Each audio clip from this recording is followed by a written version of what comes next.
Bonjour chers amis, Jim Djunga.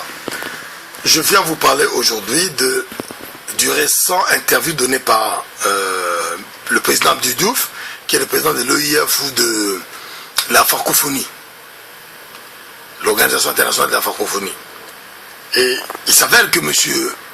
Abdou Diouf, qui a été président du Sénégal pendant plus de 20 ans, en tout cas 20 ans, et cet homme-là a dirigé l'Union africaine, en tout cas l'OUA à l'époque, et il donne l'impression, je ne sais pas si c'est des calculs politiques qu'il fait, de nous expliquer que à l'est du Congo, le pays où va s'organiser le sommet de la francophonie, il y a une guerre ethnique. Donc des ethnies congolaises seraient en train de se battre entre elles, question de... Mais moi je précise à M. Abdou Diouf que soit vous êtes un gros ignare sur l'histoire de l'Afrique contemporaine, soit vous êtes un imbécile qui fait des calculs, et ça c'est dommage vu la personnalité que vous êtes. Et je vous dis les yeux dans les yeux qu'à l'est du Congo, il n'y a pas de guerre ethnique. C'est une guerre d'agression menée par le Rwanda depuis 1998 et l'Ouganda, et que le Rwanda continue avec avec un zèle incomparable, parce que Paul Kagame, le double génocidaire, lui-même l'a dit, il va faire le développement de son pays en pillant les richesses du Congo, comme l'a bien démontré les 2 rapports de l'ONU. Cependant, il y a une chose importante qu'il faut que je dise. Lorsqu'un homme de votre importance ose éructer ce genre de choses, c'est qu'il y a un calcul politique derrière. Moi, je vous pose en même temps une question. Qu'est-ce qui a fait que votre organisation a choisi le Congo comme étant le prochain pays de cette rencontre-là? Qu'est-ce qui a fait? Quelles sont les raisons positives qui ont fait qu'on choisisse le Congo alors qu'on savait pertinemment bien que c'était un pays qui n'était pas dans une légitimité normale, congolaise? Non. Je vais vous donner un début de réponse. Vous voyez la théorie de Herman Cohen et Nicolas Sarkozy principalement, qui prétendent qu'il faut que le Congo partage la gestion de ses ressources avec ses voisins. C'est suite à ça que Nicolas Sarkozy vous a poussé à choisir le Congo. Ce n'est pas autre chose. Et je trouve ça proprement scandaleux. Ça, il voulait donner un coup de main à ses amis. Mais il fallait faire ce sommet-là à Kigali, ça aurait été plus facile. Pourquoi faire ça au Congo?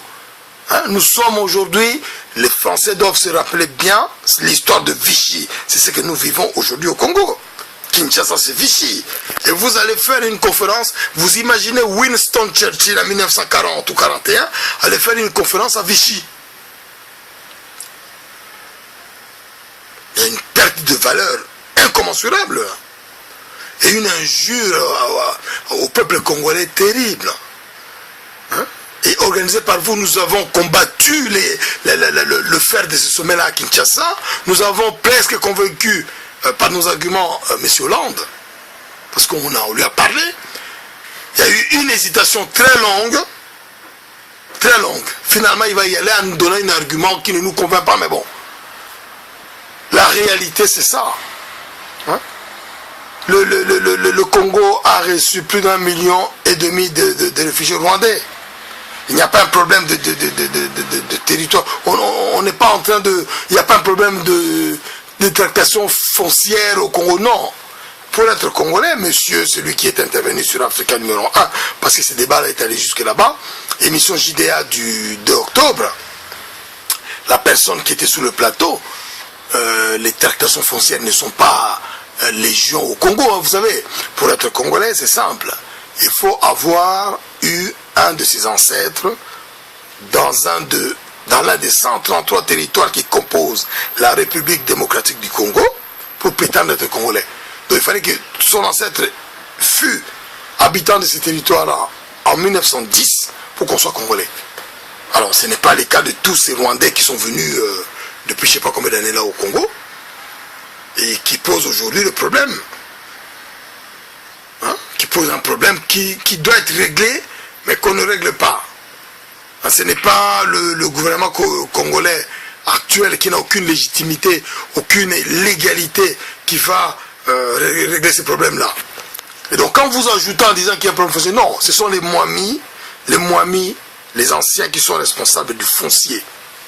C'est eux qui savent, c'est eux qui disent à qui est le foncier. C'est pas des États, on ne va pas débattre de cela avec les étrangers. Hein? Ces Rwandais là, je ne sais pas, ils sont fondés par quoi? Qu'est-ce qu'ils font, qui les fondent à venir discuter de ça? Rien.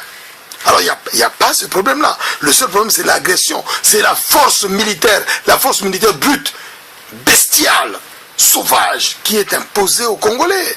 C'est cela qui fait qu'on a cette affaire-là. C'est pas autre chose. Alors quand même Abdou Diouf est en train de ne pas comprendre cet état des choses-là, je me dis qu'il y a un problème.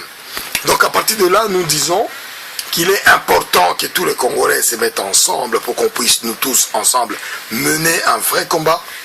Hein? On prépare un document qui va bientôt sortir incessamment sous peu, qui va un peu donner notre position par rapport au Congo. On l'a donné avant, mais on va continuer à le donner pour qu'on sache que ce que l'Angola a fait. Moi je donne un exemple simple. En 1980, l'Angola faisait en termes de PIB 900 millions de dollars. Le Zaïre faisait 15 milliards de dollars déjà. Nous sommes 32 ans plus tard, l'Angola fait 100 milliards de PIB et a des réserves de 100 milliards pratiquement. Le Congo-Zaïre fait toujours un PIB de moins de 15 milliards, c'est-à-dire autour de 14 milliards en 2011. Et les réserves, il n'y a même pas 1 milliard. Vous pensez que les gens qui ont dirigé ce pays-là, principalement depuis 10 ans, ont fait un travail consciencieux? Non. Non.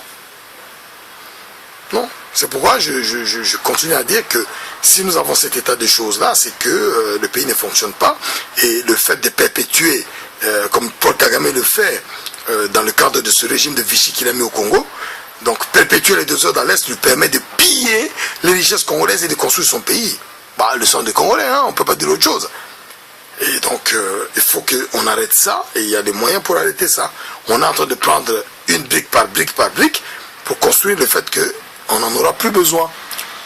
Et nous sommes aussi inspirés par ce qu'ont fait les États-Unis, ces grands pays que nous respectons totalement, ces grands pays amis que nous respectons totalement, c'est-à-dire que les États-Unis sont dans l'ALENA, une organisation du type Union économique européenne.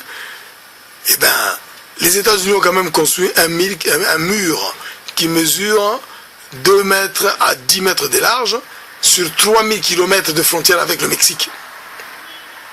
C'est-à-dire de l'Atlantique, hein, golfe du Mexique, jusqu'en Californie. Ça nous inspire. Donc nous ferons la même chose quand nos amis ou nous-mêmes serons là-bas au pouvoir. Nous mettrons un mur du Tanganyika jusqu'à la sortie du Nil du Congo. Voilà. On fera la même chose. 10 à 70 mètres de large. On le fera.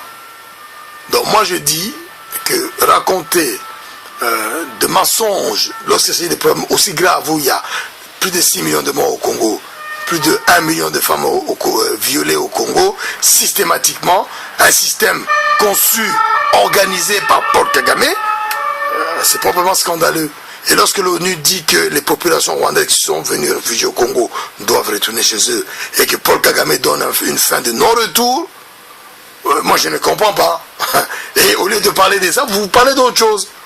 La réalité c'est ça. Kagame refuse que le Hutu et autres, tous ceux qui ont fui au Congo, retournent au Rwanda. Il met comme argument que non, ce sont les gens qui ont commis les génocides. Mais non, c'est lui-même qui l'a fait. C'est lui-même qui l'a fait. Et l'ONU s'arrête, on dit bon, il faut supplier Kagame. Bon, supplier Kagame si vous voulez. Mais nous, Congolais, on prendra nos mesures le moment venu. Aujourd'hui, il y a un gouvernement qui n'est pas congolais, qui est là, avec des supplétifs qui sont là pour ramasser les miettes. Mais la réalité du pouvoir congolais, quand il viendra, on prendra toutes les décisions. Je vous remercie et je suis prêt à ce qu'on mette une organisation solide, structurée, responsable, qui parlera au nom des Congolais. Merci. Et nous disons, free JP Bemba, parce que ce gars-là, il n'a rien fait. Et free tous les bons Congolais qui n'ont rien fait, on doit les libérer. Et nous passons à Tchibéa, qui a perdu sa vie pour le Congo, massacré par le Rwandais. Et nous saluons sa mémoire. Merci.